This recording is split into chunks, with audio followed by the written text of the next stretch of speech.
प्रबोधिनी मानकर.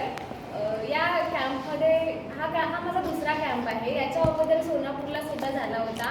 जेव्हा आमचा NSS camp केला होता तिथे आम्ही आमच्या कॉलेजमध्ये सुद्धा झाला आहे आणि आज आम्ही दुसऱ्या कॉलेजमध्ये श्रीकृष्ण कॉलेजमध्ये सुद्धा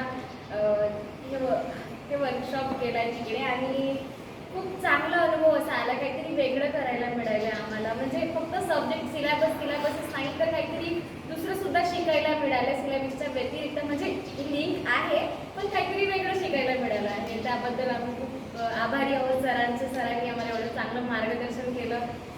थँक्यू सर. आणि नवीन काय शिकायला मिळालं थेरोटिकल याच्यात? हे तर प्रॅक्टिकल झालं.